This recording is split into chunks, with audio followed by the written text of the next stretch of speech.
अरावली जो है कुदरत की ढाल, वही अरावली पत्थर पत्थर टूट रही है। कानून कहता है यहां खनन गुनाह है, लेकिन हमारे स्टिंग में मशीनें बेखौफ चलती दिखी। रात के अंधेरे में सौदे, फोन पर खनन की खुली बातचीत, एक एक सबूत।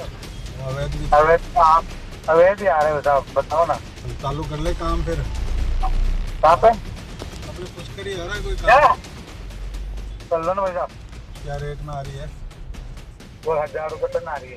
ये सिर्फ आरोप नहीं, ये वो ऑडियो वीडियो हैं जो अरावली खनन का सच बोलते हैं। बड़ी बंदी कितनी की जाती है तो? 3 लाख रुपए समथिंग जाती है। माइनिंग और पुलिस दोनों को? हाँ, दोनों को। किसके इशारे पर हो रहा है खनन का खेल? कौन कर रहा है राजस्थान में अरावली का सौदा? पुलिस का कोई थोड़ी ना इसमें लफड़ा। हमारे तो किसी का भी लफड़ा है, ना तो माइनिंग का लफड़ा है, ना पुलिस का लफड़ा था। ये भी अभियान लगा था ना, ओनली ये 10 दिन में, 15 दिन का।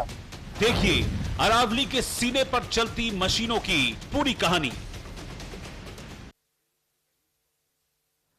नमस्कार, आप देख रहे हैं हमारा खास शो बेधड़क। आपके साथ मैं हूं रवि ठाकुर। आज बेधड़क में अरावली के सौदेबाजों का एक एक सबूत न्यूज इंडिया आपको दिखाने जा रहा है। नियमों को धत्ता बताकर अरावली बेचने वाले कौन हैं, आज हम आपको दिखाएंगे। न्यूज इंडिया के कैमरे पर अरावली के सौदेबाज कैद हो गए हैं। उनकी एक एक तस्वीर आज टीवी स्क्रीन पे आपको दिखाई जाएगी। कानून कहता है कि अरावली में खनन गुनाह है, लेकिन रात के अंधेरे में सौदे होते हैं। फोन पर खनन की खुली डील होती है। राजस्थान सरकार हाथ पर हाथ रखी बैठी रहती है। सवाल यह है कि किसकी शय पर अरावली खनन का यह खेल चल रहा है। कोर्ट के आदेश के बावजूद अरावली के सीने पर चलती मशीनों की पूरी कहानी हम आपको दिखाएंगे आज। कैसे हमारी संवाददाता सपना शर्मा अवैध खनन को कवर करने पहुंची तो उनका पीछा किया जाता है, उनको धमकी दी जाती है। आज आपको एक एक तस्वीर दिखाएंगे, लेकिन सबसे पहले यह रिपोर्ट देखिए।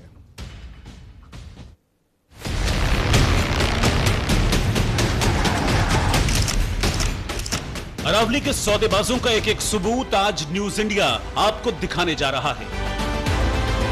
यह अरावली पहाड़ियों की हत्या की आवाज है। देखिए कैसे मशीनें दहाड़ रही। रात के अंधेरे में अवैध खनन, दिन के उजाले में सिस्टम की खामोशी जारी है। फोन पर सौदे तय होते हैं, रेट बोले जाते हैं। क्या रेट में आ रही है? वो 1000 रुपए टन आ रही है। अरावली खनन को लेकर कोई आरोप नहीं, ये हमारा स्टिंग है। ये अफवाह नहीं, ये सबूत है। सवाल यह है कि किसके संरक्षण में ये मशीनें चल रही हैं। राजस्थान में खनन माफिया का आतंक इस कदर बढ़ गया है, मानो कह रहा हो हमें सरकार और प्रशासन का कोई डर नहीं। देखिए कैसे जयपुर से महज कुछ किलोमीटर की दूरी पर अरावली को सरेआम काटा जा रहा है।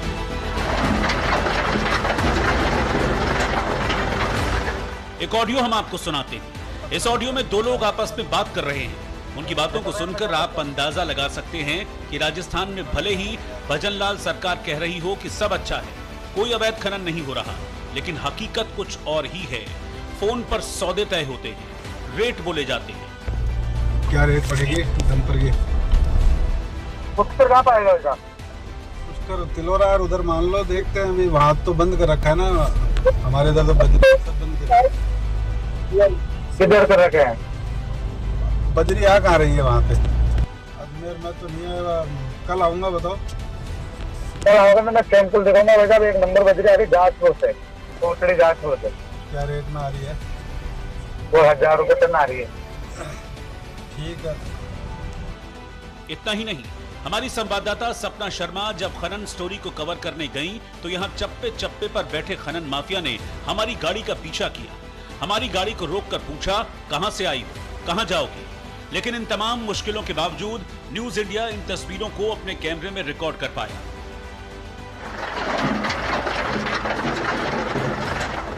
न्यूज़ इंडिया आपसे ये जानना चाहता है कि जब हम आपसे ये पूछ रहे हैं बहुत सीधे सरल तरीके से कि खनन पर क्या कर रही है बीजेपी, तो सीधे तौर पे जवाब क्यों नहीं दे रहे हैं आप कि भैया ये हमारा रिकॉर्ड है और ये देख लीजिए।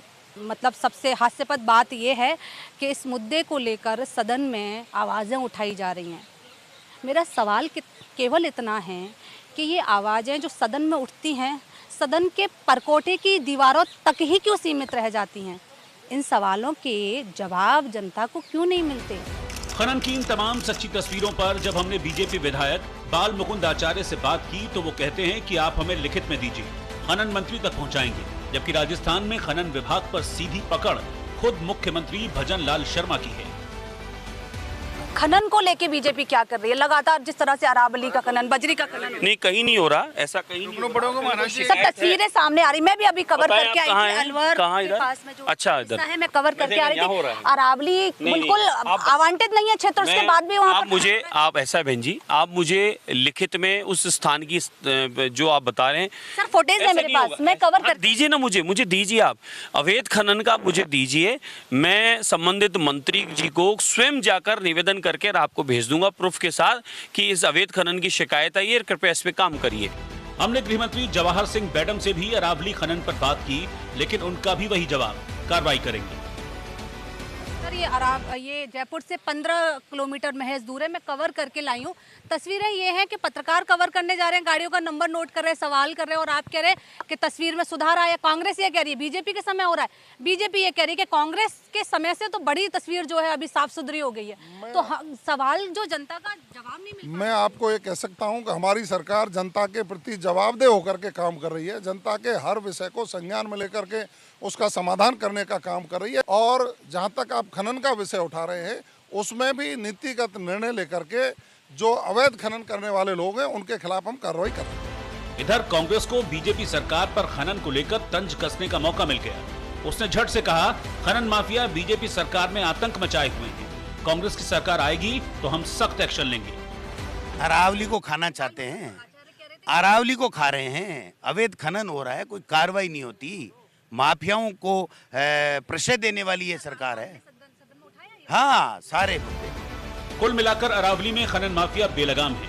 सरकारें आती जाती हैं, लेकिन अरावली के माफिया का आतंक कम नहीं होता, क्योंकि इन सभी को राजनीतिक संरक्षण मिला हुआ है। अरावली जो राजस्थान की कुदरती ढाल है, वो पत्थर पत्थर टूट रही है। कानून कहता है यहाँ खनन गुनाह है। 100 मीटर वाला फॉर्मूला ठंडे बस्ते में है, लेकिन हमारे स्टिंग में मशीनें बेखौफ चलती रही। सवाल यह है कि अरावली के इन हत्यारों पर एक्शन कब होगा? राज्य गृह मंत्री जवाहर सिंह बैडम, मैंने इनसे एक प्रश्न किया बहुत विनम्रता पूर्वक। ये कह रहे थे कि कांग्रेस में कानून प्रक्रिया का जो ढांचा था वो गड़बड़ाया था, चरचराहट थी उसमें। बीजेपी ने इस पर काम किया है, इस तस्वीर को सुधारा है। जब मैंने ये पूछा कि बीजेपी में खनन की तस्वीर क्यों नहीं सुधर रही है, क्योंकि मैं ये कवर करके लाई थी, मैंने इशारा किया, मैंने दूरी बताई कि राजधानी से महज 15 किलोमीटर दूरी पर खनन हो रहा है, तो कह रहे नहीं, बहुत व्यवस्था जो है सुधार ली गई है, बीजेपी में नहीं हो रहा। आंकड़े गिना रहे थे मुझे, कह रहे थे कि कांग्रेस के समय पर जिस तरह हो रहा था अभी हमने बड़ा काम किया। और मतलब सबसे हास्यास्पद बात यह है कि इस मुद्दे को लेकर सदन में आवाज़ें उठाई जा रही हैं। मेरा सवाल केवल इतना है कि ये आवाज़ें जो सदन में उठती हैं, इन सवालों के जवाब जनता को क्यों नहीं मिलते?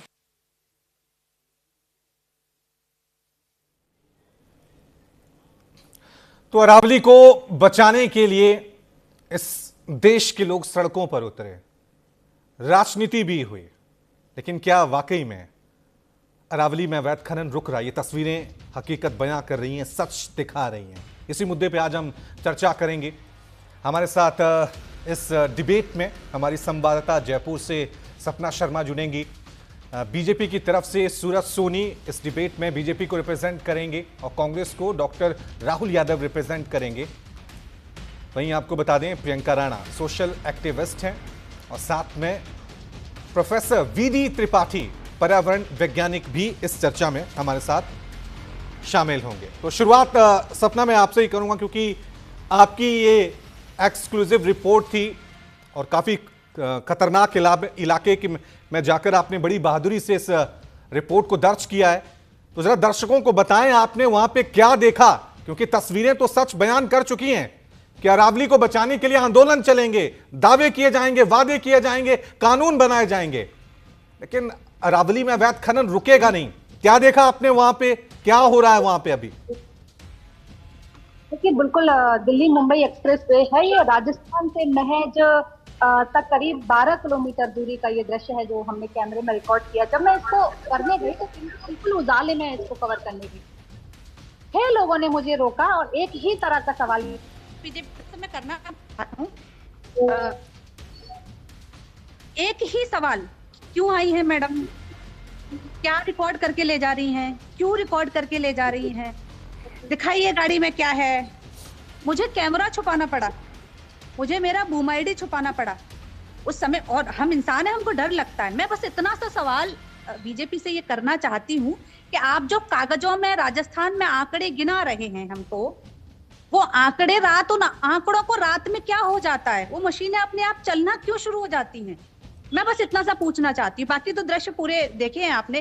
केवल इतना सवाल है, बहुत ईमानदारी से, बहुत ही विनम्रता पूर्वक मैं ये पूछना चाहती हूँ कि ये आंकड़े दिन के उजाले में जो कागजों पर दर्ज हैं, रात को सारी सीमाएं क्यों तोड़ देते हैं ये आंकड़े? बस महज इतना सा सवाल। ठीक है, मैं हमारे साथ बीजेपी की तरफ से सूरज सोनी जी बने हुए हैं, तो सूरज जी आपकी तरफ मैं रुख कर रहा हूं, क्योंकि राजस्थान में आपकी सरकार है और अरावली को बचाने की जिम्मेदारी आपकी है। आपने पिछले दिनों कई आंदोलन देखे होंगे कि अरावली से लोग कितने दिल से जुड़े हुए थे, कैसे अरावली को बचाने के लिए लोग सड़कों पे उतरे और सुप्रीम कोर्ट ने उस फैसले पे रोक भी लगाई। सब कुछ हुआ, लेकिन अरावली में अवैध खनन नहीं रुका। अरावली को अभी भी चीरना, तोड़ना, खोदना लगातार जारी है। तो क्या माने आपकी सरकार की यह विफलता है कि अब भी वहां अवैध खनन चल रहा है? दिन दहाड़े माफिया आते हैं, अरावली में खनन करते हैं और चले जाते हैं, सरकार, पुलिस सब खामोश। सूरज जी। रवि ठाकुर साहब, मैं आपका जो ध्यान है इस मुद्दे के ऊपर उठाना चाहूंगा कि ये जो आपकी जो संवाददाता है, बहुत बहादुर संवाददाता, उन्होंने स्ट्रिंग किया है, और ये स्ट्रिंग होने के बाद में ऐसा नहीं है कि जानकारी में नहीं आया, इन्होंने गृह मंत्री जी से बात की है और उसके बाद में हमने आज पता किया है। तो ग्रामीण जयपुर का जो एरिया लगता है, वहां की जो पुलिस है और ये जो खनन विभाग है, ये बिल्कुल इंस्पेक्शन मोड में, उसकी पूरी जांच की जा रही है कि रात के अंधेरे में कौन खनन कर रहा था, परिवहन कर रहा था, खनन कर रहा था, या फिर वो कोई लीगल कान से लेकर के महीने से जा रहे थे। एक चीज। दूसरा मैं ये बताना चाहूंगा कि ये जो आज लोगों पिछले दिनों जो अरावली का आंदोलन चला, उसमें हमने देखा कि ऐसे लोग आंदोलन के अंदर आगे जिन्होंने अपने समय में रहते हुए खुद उस अवैध खनन को पनपाया, पल्लवित किया, पोषित किया।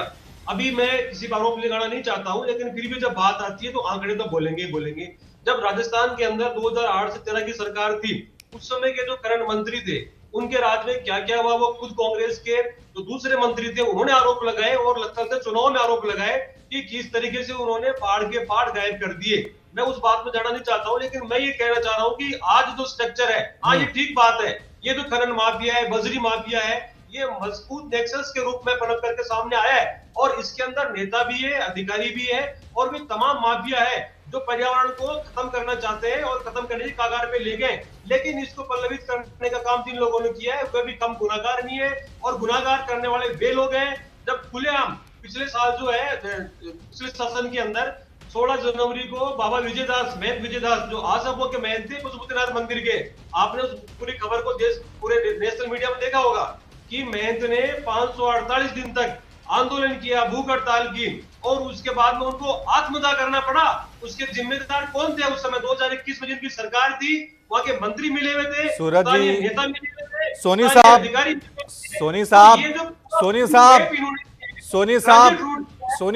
आप सुन लीजिए, अब सुन लीजिए, ठीक है, सुन लिया। आप 2021 की बात कर रहे हैं कि आत्मदाह हुआ, आंदोलन हुआ, ये तो हम भी कह रहे हैं ना कि आंदोलन हो रहा है, लेकिन अभी जो खनन हो रहा है वो किसकी जिम्मेदारी बनती है? राजस्थान सरकार की बनती है, फॉरेस्ट डिपार्टमेंट की बनती है, माइनिंग डिपार्टमेंट की बनती है। क्या वो सो रहा है?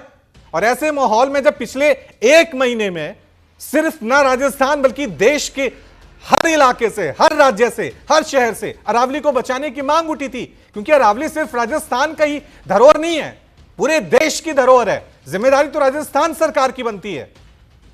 आप बिल्कुल ठीक कह रहे हैं रवि जी, लेकिन आप ये देखिए भजनलाल सरकार सो नहीं रही है। भजनलाल सरकार रात के मिनट टू मिनट सो नहीं रही है तो दिन दहाड़े कैसे खनन हो रहा है सोनी साहब? अगर सरकार नहीं सो रही है, अधिकारी नहीं सो रहा है, तो दिन दहाड़े वहां कैसे ट्रक टेम्पू जो है वो वहां से ले जा रहे हैं भर भर के पत्थर वहां से? 24 घंटे में परिणाम आ जाएगा। दूसरा मैं यह रखना चाहूंगा कि भजनलाल सरकार ने राजस्थान के इतिहास के अंदर अब तक का सबसे बड़ा जो महाअभियान है वो स्टार्ट किया है 2 अप्रैल से लेकर 25 से लेकर के और 31 जनवरी तक, और इसके अंदर रिकॉर्ड तोड़ हमने गिरफ्तारियां की है। आज राजस्थान के अंदर जो अभियान चला है उसके अंदर अवैध खनन के भंडारण के 450 मामले, परिवहन के 7,704 मामले, अवैध खनन के 759 मामले, और जो गिरफ्तार किए इन माफियाओं को जो सख्त मिली, जिनको कांग्रेस सरकार के समय में बर्फी खिला रहे थे, रबड़ी खिला रहे थे और वे शांत बैठे हुए आराम से इस दोहन कर रहे थे परावली का और बजरी का, ऐसे लोगों को 568 लोगों को गिरफ्तार किया है। 8,993 यूनिट जिसके अंदर ट्रक है, डंपर है। मैं आपके आंकड़े आपके आंकड़े मान ले रहा हूं। 10 महीने का अभियान है। मैं आपके इस चैनल के अंदर बताना चाहता हूं कि रुकेगा नहीं है। राजस्थान के एक एक खनन माफिया को नेस्ता नाबूद कर दिया जाएगा और इस धरती माता की गोद में जिन्होंने छेद किए उनको छोड़ा नहीं जाएगा। ये मैं आपको विश्वास दिलाना चाहता हूं। नहीं, मैं आपके सारे आंकड़े मान ले रहा हूं कि आपने ऐसी कार्रवाई की, लेकिन सरकार का, पुलिस का, प्रशासन का, माइनिंग डिपार्टमेंट का खौफ तो होता है ना, या वहां जाएंगे पकड़े जाएंगे? खौफ नहीं है। दिन दहाड़े लोग जा रहे हैं, ट्रक के ट्रक भर रहे हैं। पहले से ही इसको सुप्रीम कोर्ट में कि पहाड़ी छोटी होगी बड़ी होगी, इसको लेकर पूरी अरावली को खत्म कर दी। मैं कह रहा हूं सरकार का इकबाल क्यों नहीं अरावली में? 20 सेकंड मुझे दिए। इस पे ये जो है बिल से बिलबिला करके साफ बाहर निकल रहे, इसलिए हमले कर रहे हैं। और कांग्रेस शासन में चूंकि इनको आइसक्रीम खिलाई जा रही थी, ठीक है, इसलिए आराम से उस पहाड़ों का दोहन कर रहे थे। ठीक है, ठीक है। यही तो खेल है, यही तो खेल है, यही तो खेल है राजनीतिक पार्टियों का। कांग्रेस ने ये किया, बीजेपी ने ये किया। राहुल यादव जी, आप भी यही खेल खेलेंगे?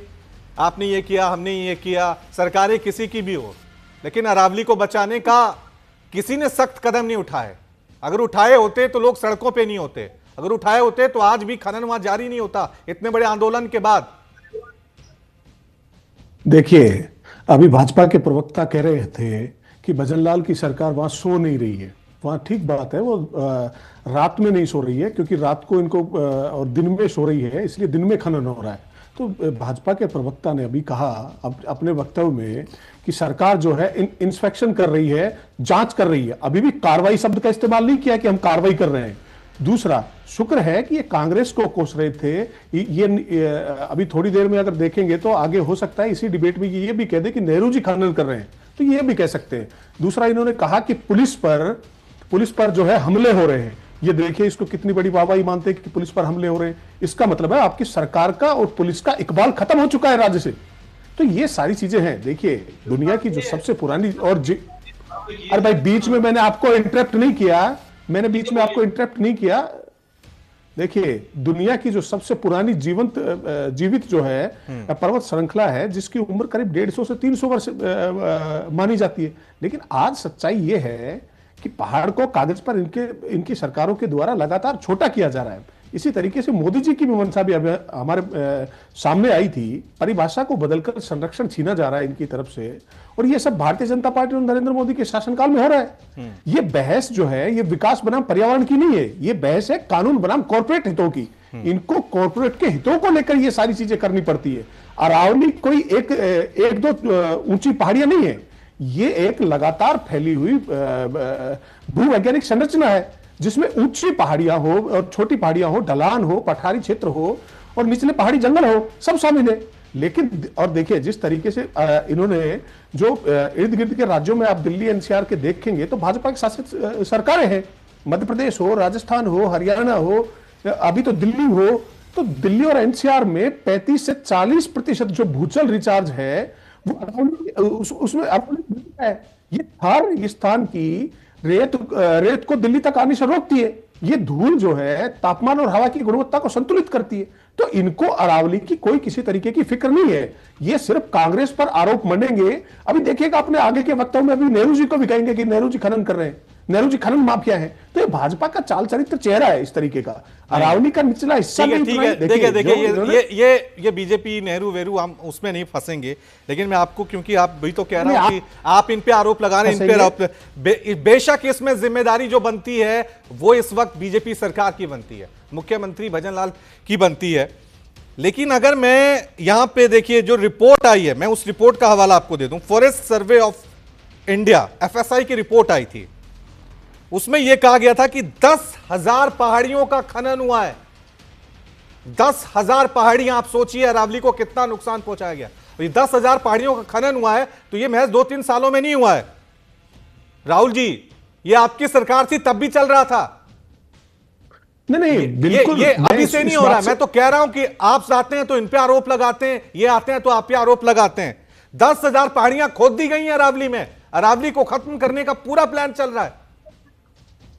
नहीं, देखिए हमने जो है लगातार इसको लेकर कठोर कार्रवाइयां करी, कठोर से कठोर कानून बनाए, और इस सरकार की जो मंशा है, अभी हाल में देखा होगा आपने, इन्होंने परिभाषा बदली। 20 नवंबर 2025 को सुप्रीम कोर्ट ने सरकार के विशेषज्ञ पैनल की दी हुई परिभाषा को स्वीकार किया था।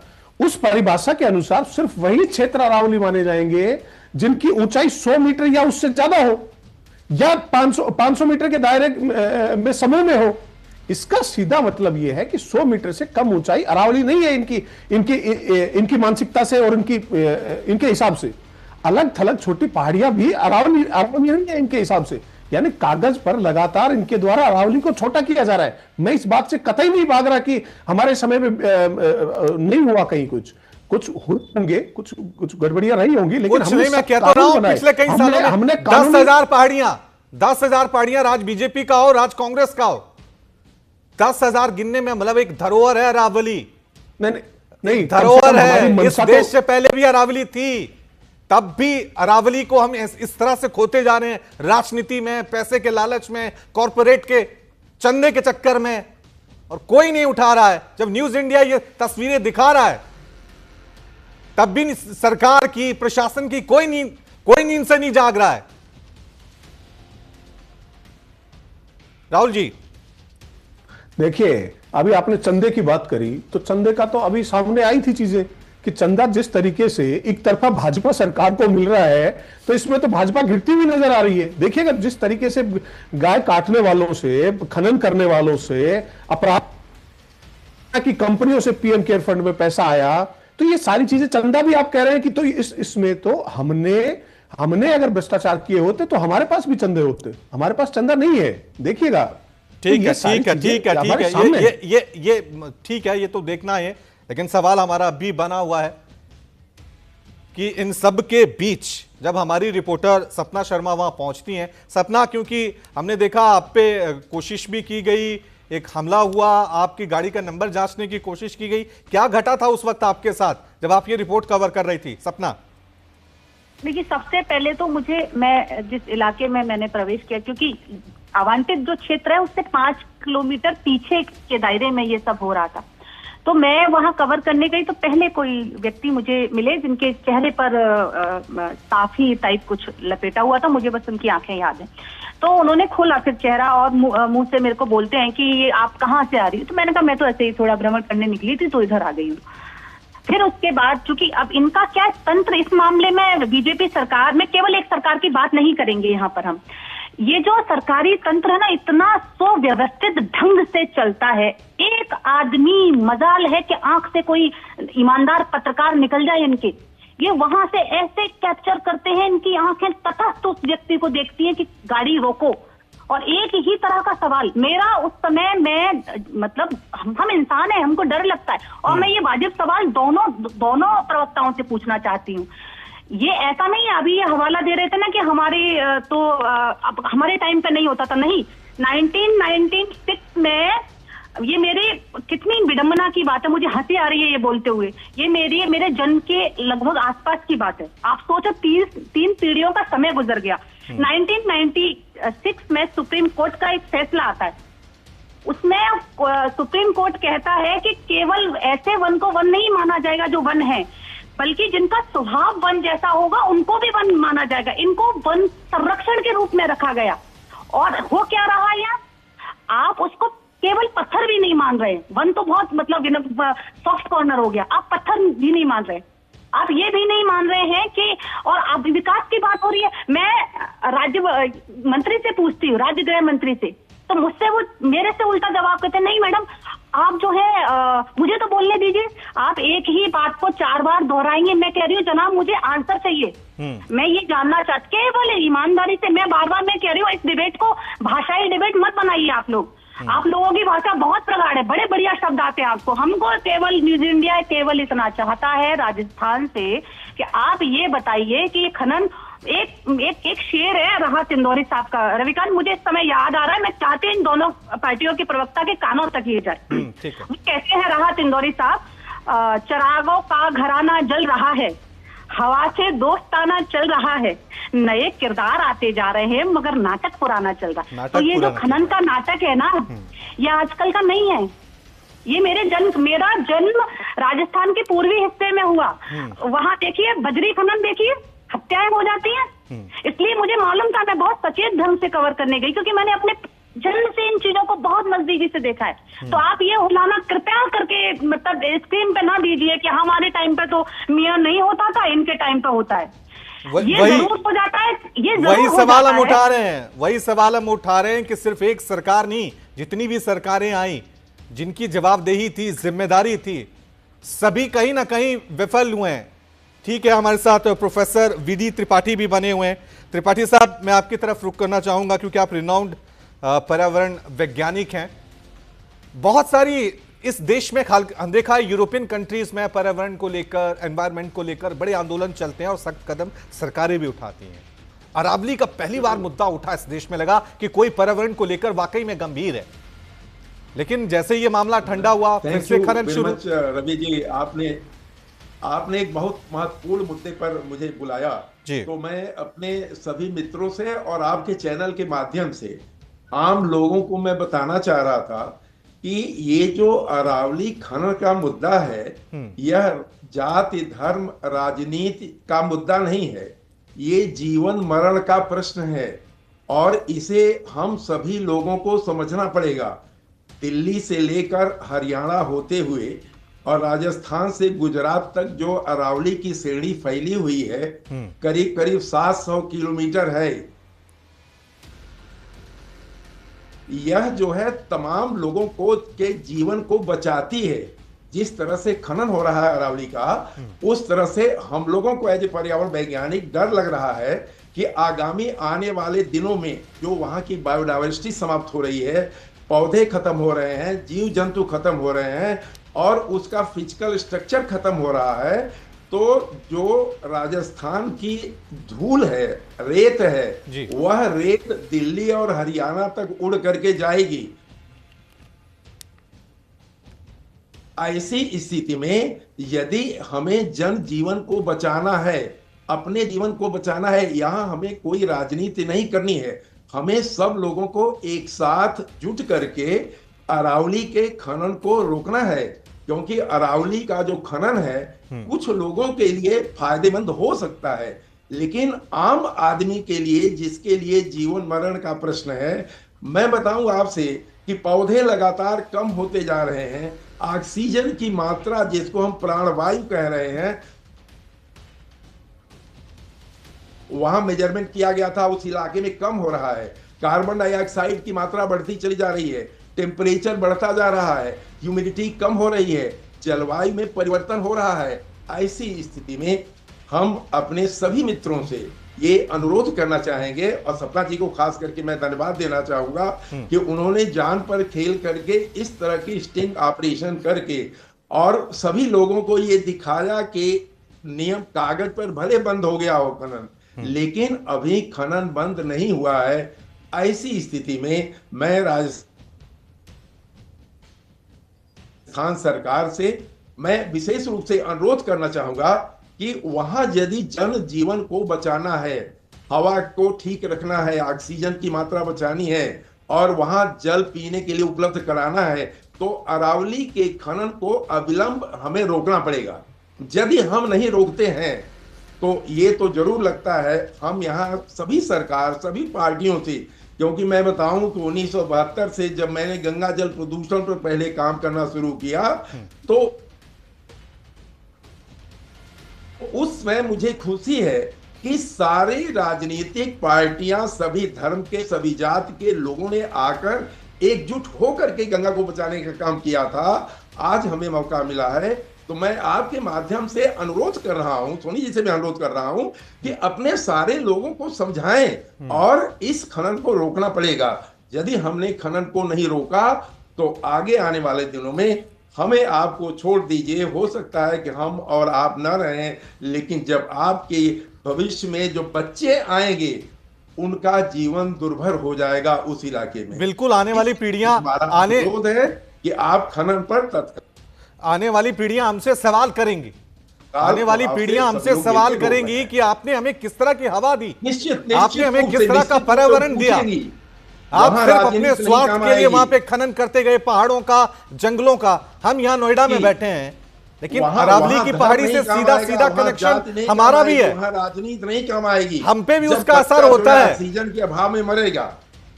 हमारे साथ प्रियंका राणा जी भी जुड़ी हुई हैं, सोशल एक्टिविस्ट हैं। प्रियंका जी, सरकार दावे तो करती है, नियम भी बनते हैं इस देश में, हर चीज पे नियम बने हैं, कानून बने हैं, लेकिन कैसे तोड़ना है, दिन में तोड़ना है, रात में तोड़ना है, यहां तो पूरा का पूरा पर्वत ही खत्म कर दिया जा रहा है। देश की सबसे पुरानी पर्वतमाला अरावली नहीं, अभी भी अवैध खनन नहीं रुक रहा है। आप किस नजरिए से देख रही हैं जो तस्वीरें आपने देखी? दिन दहाड़े लोग ट्रक, टेम्पू सब भर के ले जा रहे हैं। जी रवि जी, और देखिए रात के अंधेरे में जिस तरह से मशीनें चल रही हैं, तो ये कहना कि राजनीति छोड़ दीजिए, राजनीति ना कीजिए, ऐसा हो ही नहीं सकता कि जो राजनीतिक लोग हैं उनका इसमें इन्वॉल्वमेंट ना हो। छोटी मछलियों को फंसा दिया जाता है, छोटे मोटे लोगों को पकड़ लिया जाता है, लेकिन जो बड़ी मछलियां हैं जिनका संरक्षण ये प्राप्त करे रखते हैं उनको कभी टच नहीं किया जाता। और इंसान एक ऐसा जीव है जो सबसे ज्यादा लालची है। मैं तो ये कहूंगी कि जिस डाल पर बैठे हैं उसी को काट रहे हैं। ग्रीन लंग बोला जाता है अरावली को, दिल्ली एनसीआर का। आप सोचिए, नदियां प्रदूषित हो रही हैं, जंगल काटे जा रहे हैं, जोशीमठ का हाल देख लीजिए, डेवलपमेंट के नाम पे कैसे पहाड़ दरक रहे हैं, और उसके ऊपर भी अभी भी राजनीति, पैसा, कुर्सी और इन सब के चक्कर में किस तरह से धोखाधड़ी होती है, करप्शन होता है, किस तरह से खनन चल रहा है। और खनन ये नहीं है कि एक पार्टी, अभी आपने बिल्कुल सही कहा कि एक पार्टी आई, दूसरी चेहरे बदलते हैं, लेकिन काम वही रहता है। काम वही रहेगा ना, क्योंकि सबको पैसा कमाना है, कुर्सी बचानी है, और कुर्सी इलेक्शन में इतना पैसा खर्च होता है तो वो पैसा कहाँ से आएगा? इसी तरह से तो आएगा ना। लोगों की जान चली जाए कोई फर्क नहीं है, आगे आने वाली पीढ़ियों के ऊपर क्या है। जेन जी का बहुत बड़ा प्रोटेस्ट हुआ था, लेकिन उसके बाद क्या हो रहा है? खनन चल रहा है आपकी आंखों के नीचे। अभी की जो सरकारें हैं, अभी जो प्रवक्ता हैं, वो बोल रहे थे कि हमारे में तो हमने इतने लोग पकड़ लिए, हमने, अरे कितने भी पकड़ लिए हों, लेकिन आज भी चल रहा है, ये सच्चाई है। और कब तक चलेगा? कितने साल तक लोगों ने आप पर विश्वास करके जो आपको वोट दिए हैं और आपको कुर्सी पर बिठाया, वो इसीलिए बिठाया ना कि आप लोगों का संरक्षण करें, उनकी जो ये पहाड़ हैं, जंगल हैं, इनको आप बचाने का काम करें, उनकी जानों की सुरक्षा करें। लेकिन हो क्या रहा है? वही खनन चल रहा है। आप लोग पिछली पार्टियों पे आरोप लगाते हैं, पिछली पार्टी ये कहती है कि आगे आने वाली जो पार्टियां हैं ये क्या काम कर रही हैं। उसमें सिर्फ इंसान पिस रहा है, जहां सांस लेना दुभर हो रहा है। AQI जो है वो खतरे के निशान से ऊपर है। आप सोचिए कि कितने लोग ऐसे हैं जो मर रहे हैं, जो लंग्स की बीमारियों से प्रताड़ित हैं, और न जाने कैसी कैसी बीमारियां होती है। आगे वाले पीढ़ी तो छोड़ दीजिए, हम भी भुगत रहे हैं, लेकिन आप लोग नहीं जागेंगे, क्योंकि आप लोगों को तो वही राजनीतिकरण करना है, वही सब संरक्षण देना है ऐसे अपराधियों को। क्यों ऐसे अपराधी जो हैं जब पकड़े जाते हैं तो उनसे, उनके सरगना का नाम नहीं पूछा जाता? क्यों उन पर जबरदस्त एक्शन नहीं होता? क्यों नहीं थरथराते वो लोग जो इस तरह के काम करते हैं? क्यों रात के अंधेरे में मशीनें चलती रहती हैं और कहते हैं कि इस पर काम चल रहा है? पुलिस प्रशासन क्यों नहीं आप सब लोग सस्पेंड कर देते उन लोगों को जिनकी नाक के नीचे ये सब काम हो रहे हैं? लेकिन नहीं, जब तक बड़े आंदोलन नहीं होते हैं।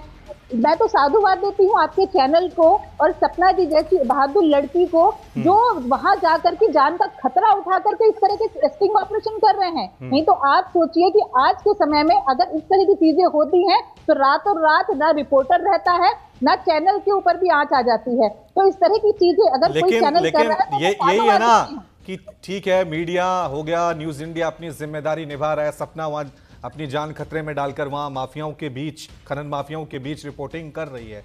लेकिन पहली जिम्मेदारी सूरज जी सरकार पे बनती है। आपको यह दिखाना होगा कि आपने कार्रवाई की, इतने लोगों को पकड़ा, वहां लोग दाखिल होने से पहले अरावली के पर्वतों में, उस पर्वतमाला में चढ़ने से पहले डर रहे हैं, खौफ कर रहे हैं। जब तक खौफ नहीं होगा, खनन चलता रहेगा, तब तक हम इस पर्वत को, दुनिया की सबसे पुरानी पर्वतमाला को कैसे बचाएंगे सूरज जी? देखिए, निश्चित तौर पे पर्वतमाला सबसे पुरानी है, विश्व की सबसे पुरानी है, और ये न सिर्फ एक पहाड़ है बल्कि हमारी जीवन सभ्यता है। हमारा जो पूरा जीव जंतुओं का जो हमारा आधार है, हमारा सजीवन का अस्तित्व है, वो स्ट्रक्चर पूरा इस पे टिका हुआ है। और आप ये देखिए कि हम तो ये जो जितने भी आज ये लिविंग इसको स्ट्रक्चर मानते हैं, उसका कारण ही यही है कि हमने इसको जिया है। और हमारी तो पार्टी, हम तो वंदे भारत बोलने वाले, वंदे मातरम कहने वाले लोग, हम धरती में भी कण कण को पूछते हैं, ढूंढते हैं। लेकिन बात ये जो की जा रही है जिम्मेदारी की, निश्चित तौर पर सरकारों की जिम्मेदारी होती है, मेरी भी सरकार है, हमारी भी जिम्मेदारी है, लेकिन इसके लिए समाज को भी आगे आना होगा। आज देखिए कि पूरा जो अभियान समाज आ तो रहा है सूरज जी, सूरज जी समाज आ तो रहा है, मीडिया भी समाज का ही हिस्सा है, हम रिपोर्ट तो दिखा रहे हैं ना। हमारा काम सिर्फ इतना है कि हम आपको तस्वीरें दिखा सकते हैं, कार्रवाई करना, रोकना, वहां पहरा देना, सुरक्षा करना, ये सरकार की जिम्मेदारी है। संसद में कानून कौन बनाता है? आप लोग बनाते हैं, उसका इम्प्लीमेंटेशन भी आप लोग ही कराएंगे। काम करें, देखें। और मैं इसी मंच के माध्यम से आपके इस चैनल को आश्वस्त करना चाहता हूं कि कल आप किसी भी संवाददाता को मेरे साथ भेजिए, सेवापुरा का वो जो गांव है, वहां दौलतपुरा थाना लगता है, हमने सारे वहां कार्रवाई स्टार्ट कर दी है। और कल हम जाकर के दिखाएंगे कि वो भी बंद है, और आसपास के 25 किलोमीटर के अंदर मैंने खुद इसमें काम किया है, और मैं एक एक पहाड़ियों को भी जानता हूं वहां की। तो वहां जाकर के जितने भी ऐसे माफिया मिलेंगे, उन पर तुरंत कार्रवाई होगी। आप देखेंगे कि ये जो है कार्रवाई केवल बोलने के लिए नहीं है, ये जो हाथी के दांत दिखाने के, मैं सूरज जी ठीक है सूरज जी, आप ये कह रहे हैं, मैं आपको चैलेंज कर रहा हूं, ये जो न्यूज इंडिया पे तस्वीरें चल रही हैं, ये गाड़ियों के नंबर नोट कर लीजिए, इन चेहरों को आप देख लीजिए, और कल तक ये लोग हिरासत में होने चाहिए। अगर हिरासत में होंगे तो हम मान जाएंगे कि सरकार जो है इस मामले में वाकई में गंभीर है। एक भी गाड़ी नहीं मिलेगी आपको, और सब जगह कार्रवाई, न सिर्फ ये नंबर सब चल रहे हैं, अगर हुआ तो हम मान जाएंगे। बेनाड से लेकर के और मंगलियावास के जितने भी गांव पड़ते हैं, सबके अंदर जितने भी अनलीगल माइनिंग रात के अंधेरे में किए लोगों ने, उन पर सब पे कार्रवाई एक साथ स्टार्ट हो चुकी है। कार्रवाई तभी हम मानेंगे जब कोई गिरफ्तारी होगी। अभी तक कोई गिरफ्तारी नहीं हुई है। हमारी रिपोर्टर एक एक मंत्री, एक एक विधायक के पास जा रही है, तो कह रहे हैं पहले ये लिखिए, कोई कह रहा है हमें लिख के दीजिए, कोई कह रहा है हमें ऐसा दीजिए। अरे लिख के देंगे, वहां प्रशासन को पहले से पता होना चाहिए था। जो फॉरेस्ट अधिकारी हैं, जो पुलिस हैं, उनको पता होना चाहिए था ऐसे अवैध माइनिंग हुई है। इसी के साथ लोगों को ये अनुरोध भी किया जाना चाहिए। इसी के साथ लोगों से मैं स्वयं अनुरोध कर रहा हूं कि अरावली को यदि बचाना है तो एयर कंडीशन कमरों से निकल करके उस पर्यावरण में हमें जाना पड़ेगा, और तब हम देखेंगे कि कितने लोगों को सिलिकोसिस हो गया है, कितने लोगों को फेफड़े की बीमारी हो गई है, कितने लोग मरणासन है वहां पर। जब तक हम वहां जाएंगे नहीं, तब तक हम टीवी डिबेट से अपनी आवश्यकता की पूर्ति नहीं कर सकते हैं। इसलिए हमारा व्यक्तिगत अनुरोध है आप सभी लोगों से कि ऐसी व्यवस्था करें कि वहां जाके स्वयं देखें स्थल पर कि क्या हो रहा है, और जब देखेंगे, महसूस करेंगे, तब आपको महसूस होगा, तकलीफ होगी कि पूरा का पूरा पर्यावरण खराब हो रहा है वहां का, और तब जाकर के आप काम करेंगे उसके लिए। नहीं, लेकिन ये तो सवाल सभी से है। अगर राहुल जी आपसे ही सवाल करूं, आप भी जाते होंगे दूसरे देशों में, या आपने तस्वीरें देखी होंगी, वहां की नदियां देखिए कितनी साफ है, वहां के जंगल देखिए कितने हरे भरे हैं। इस देश की सरकारें, चाहे वो किसी की भी सरकारें हों, अभी तक क्या हमारे देश की सरकारों को वो जागरूकता नहीं आई कि हम अपने पहाड़ों को लेकर, जंगलों को लेकर, नदियों को लेकर जागरूक हों?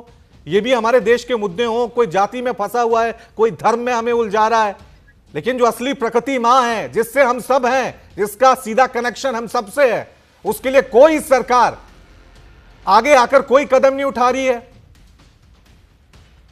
नहीं, बिल्कुल ठीक कहा आपने। जहां ये अरावली श्रृंखला है, वहां पर अधिकांश राज्य जो है भाजपा शासित राज्य है। आज हमें वस्तु स्थिति को लेकर बात करनी होगी। आपकी जो बहादुर रिपोर्टर है, उन्होंने जो ग्राउंड रिपोर्टिंग की है, उनकी भी देखिए बेचारी की मजबूरी है कि उनको भाजपा को मालूम होते हुए, जानकारी होते हुए कि इन राज्यों में भाजपा की सरकारें हैं और जहां रिपोर्टिंग की है वहां भी भाजपा की सरकार है, उनकी मजबूरी है कि उनको साथ में कांग्रेस को भी कोसना पड़ रहा है। इसलिए उनका मन का जो डर है वो बता रहा है कि भाजपा की सरकार के प्रति उनका कितना डर है। वो अकेले भाजपा को नहीं कह पा रही है, वो साथ में कांग्रेस को कह रही है। ये निश्चित रूप से मैं इस बात से कतई नहीं भाग रहा और कतई इससे दूर नहीं जा रहा। अरे भाई रुक जाइए, अरे भाई रुक जाइए, आपके पास देखिए, आप वंदे है ना, अरे भाई आप वंदे मातरम की पार्टी है ना, आप बीच में इंटरप्ट कर रहे हैं, आप वंदे मातरम की पार्टी है ना। 6 महीने तक बैठने वाले एक संत को आत्मदाह करना पड़ गया पुलिस की मौजूदगी के अंदर, और सरकार ने कार्रवाई तक नहीं की। हमारी सरकार में जितने आप हमलों की बात कर रहे थे, हमले केवल इसलिए कर रहे थे वो कि पुलिस रोकने का काम करती है, फॉरेस्ट उनको तलाशने का काम करती है, और वन विभाग की जो टीम है एक एक को निकाल के भाग ला रही है। हमने कार्रवाई की है सर, ऐसे नहीं कि किसी महंत को जिंदा जलना पड़ गया हो, किसी एक्टिविस्ट को कुचल के मार दिया गया और वो हत्यारे पकड़ में भी नहीं आए हो। हमारे यहाँ पे कार्रवाई करने वाला ये तो सपना जी गई है, हमने 24 घंटे में कार्रवाई कर दी। वो क्या बात कर रहे हैं? देखिए रवि जी इस बुलेट ट्रेन को रोकिए, आप इस बुलेट ट्रेन को रोकिए, देश में तो चली नहीं, ये टीवी पे आके बुलेट की रफ्तार से चलते हैं, दूसरे की बात नहीं सुनते, ना इनके पास कोई तथ्य होते हैं ना कोई तर्क होते हैं। सूरज जी इनको बोलने दीजिए। हमारे आंकड़े छोड़ दीजिए। आप जयपुर राजधानी है, वहाँ कलेक्ट्री पे लगा हुआ जो मीटर है, वहाँ पे PM 2.5 का लेवल देखिए, PM 10 का लेवल देखिए। जयपुर के पास ही घटना हुई है सूरज जी, ये घटना जयपुर से महज कुछ किलोमीटर की दूरी पे ही हुई है। ठीक है, यही तो सवाल है ना, किस देश के जंगलों, इस देश की नदियों, इस देश के पर्वतों को बचाने के लिए क्या वाकई में हमारे देश के लोगों का मानसिक स्थिति उस तरह से आई है? क्या हमारे देश की सरकारें वाकई में, उनकी नीतियां इसको लेकर काफी गंभीर भी हैं, या सिर्फ दावे, कानून, नियम, इसी में हम उलझे रहेंगे? बहुत बहुत शुक्रिया आप सभी का इस चर्चा में हमारे साथ शामिल होने के लिए। हमारी संवाददाता, क्योंकि सपना शर्मा ने ये पूरी रिपोर्ट एक्सक्लूसिव बड़ी बहादुरी से वहां पे दिखाई थी, खतरनाक स्थिति में वहां पे जाकर, लेकिन उन्होंने बातचीत की। देखिए किस तरह से अलग अलग लोगों से बातचीत की इस मुद्दे पर, क्या रिएक्शन सुनने को मिले। खनन माफिया जो वहां पे खनन कर रहा था, हमारी रिपोर्टर ने उनसे बातचीत की, क्या कुछ इस ऑडियो में आया, सुनिए। क्या हाल है सेठ जी? क्या पोजीशन है? क्या पोजीशन है? पत्थर वत्थर निकल रहा है कि बंद हो गया बिल्कुल ही आपके? पत्थर तो नहीं, जैसे लीज वाला ही आ रहा है या क्या वो अवैध भी? अवैध ही आ रहे हो, बताओ ना। अच्छा, तो वहाँ चालू कर ले काम फिर। कहाँ पे? अपने पुष्कर ही आ रहा है कोई काम? चल लो ना भाई साहब। क्या रेट पड़ेगी डंपर की? पुष्कर कहाँ पाएगा भाई साहब? पुष्कर तिलोरा और उधर मान लो, देखते हैं अभी। वहाँ तो बंद कर रखा है ना, हमारे इधर तो बजरी सब बंद कर रखा। किधर कर रखे हैं? बजरी आ कहाँ रही है वहाँ पे? आप जो भी होगा सब आ रही है ना, कहाँ से वो भी चालू है। अगर हम ये करें तो वाले एम सैंड नहीं है क्या? एम सैंड ही मंगा रहे यार, एम सैंड प्लास्टर में थोड़ी ना काम आती है। नहीं तो महीने तो काम में ले लेना भाई साहब। वो तो हो गया काम, अब तो प्लास्टर का ही बचा अपना 90%। तो मैं आपके डायरेक्ट वहीं पे खाली करा देंगे एक गाड़ी बजरी की। आप अजमेर आओगे क्या? अजमेर में तो नहीं आया, कल आऊंगा। बताओ कल आओगे तो मैं सैंपल दिखाऊंगा भाई साहब। 1 नंबर बजरी आ रही जहाजपुर से, कोटड़ी जहाजपुर से। क्या रेट में आ रही है? वो 1000 रुपए टन आ रही है। ठीक है। बाकी ये जो ला रहे हैं 6 चक्का वाले, ये 10 चक्का वाले, वो तो वहाँ तो लीज हो गई ना, तो वहाँ तो रवाना वाली आ रही होगी, जहाजपुर वाली। तो बजरी वहाँ से रवाना वाली आ रही है, 1 नंबर में आ रही है बजरी। और यहाँ पे बजरी सही नहीं है, ये क्या मिलू के लेके आके भटकते हैं। नहीं तो यहाँ तो हमारे इधर तो चौकी बिठा दी ना यार, वहाँ पे बाटी घाटे में। तो अपना उसमें कोई दिक्कत नहीं है ना भाई साहब। जैसे चौकी की तो वो तो छोटे वैसे आ खाली हो जाएगी, करा देंगे वो तो बजरी। चलो ठीक है भाई साहब। और पुलिस का कोई थोड़ी ना इसमें लफड़ा माइनिंग वालों का? वो यार वहाँ किसी का नहीं है लफड़ा हमारे तो किसी का भी लफड़ा ना, तो माइनिंग का लफड़ा है ना पुलिस का लफड़ा था। ये भी अभियान लगा था ना ओनली ये 10 दिन में, 15 दिन का। नहीं बोबानी इसलिए थोड़ा पत्थर मंगवा रहे थे, वो भी नहीं आ रहा वहाँ से। बोबानी वाला भी, बोबानी वाला तो बंद ही हो गया वैसे, आप सब पाई बंद हो गया क्या? हाँ, बाकी नायडे में चल रहा है क्योंकि सिस्टम से चल रहा है ना। और फिर क्या ये बुबाने वाले क्या देवा लेवा करते प्रशासन के साथ, पत्थर फेंकते हैं, मगर प्रशासन मना कर देता है। जैसे हमें मना करा था अभी कि भाई 10 दिन चलना ही नहीं है, तो हमने एक भी चक्कर नहीं उठाया था 10 दिन तक। फिर प्रशासन ने खुद ने कॉल करके बोल दिया भाई चलो। अपनी बंदी कितनी की जाती है? तो 3 लाख रुपए समथिंग जाती है। माइनिंग और पुलिस दोनों को? हाँ, दोनों को। Very good. चलो मैं बताता हूँ फिर आप। तो न्यूज़ इंडिया की कोशिश यही थी, हमने अपना फर्ज निभाया, सरकार को आईना दिखाने की कोशिश की कि अभी भी वहां पे अवैध खनन चल रहा है। अब जिम्मेदारी सरकार की है, क्योंकि बहस से कुछ नहीं होगा, तर्कों से कुछ नहीं होगा, यहां पे सख्त कार्रवाई की जरूरत है। एक छोटा सा ब्रेक हम ले रहे हैं, फौरन हाजिर होंगे, देखते रहिए न्यूज़ इंडिया।